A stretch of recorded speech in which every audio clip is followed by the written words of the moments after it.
because our scouters are going to be our future leaders of the land. Nakita niyo sa ngayon, nagkakagulo sa ating bansa, gulo dahil sa lindol, pero ang mas magulo ang sa gobyerno natin. Kaya kayo, ang aming inaasahan, unina sa orhi, hikamo ang magkakaputsan rendas.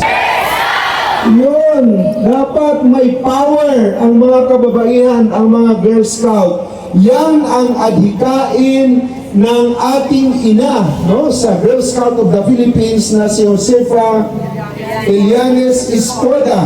Yan, since its founding in the year 1936 or 39, no? So yun yung kaniyang nasa puso.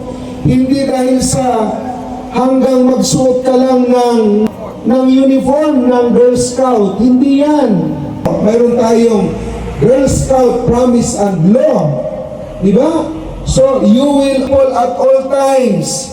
Pero tanong, mga bata, makinig, Girl Scout, ngayon, mayroon ba tayong ginagawa sa ating mga kasamahan sa eskwela na naghihikahos, hindi natin natutulungan? Yung iba, madalas nakikipag-away. Nakikita niyo sa social media, mga kababaihan nagsasabunutan. Sinasaktan nila yung kanilang kapwa babae.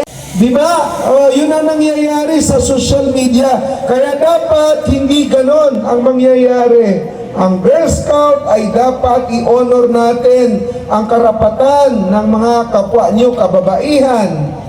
Okay? You have to live by the Girl Scouts law. A Girl Scout is always a Girl Scout, and a Girl Scout should be and must be a trusted Scout.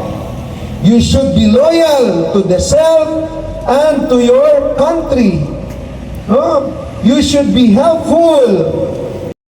A Girl Scout is self-reliant. Sino yung self-reliant sa inyo dito? Taas ang kamay. Very good. Dapat ganun. A Girl Scout is thrifty. Oh, very good. Sino bang thrifty dyan? Oh. A Girl Scout is clean in thought and word and in deed. The Mayor of San Roque and other commissioner, both district and school level. Napagpalakpakan natin sila. And of course, I would like also to thank all our teacher scouters, no? Maraming salamat sa iyong paggabay sa ating mga kabataan na nandito ngayon.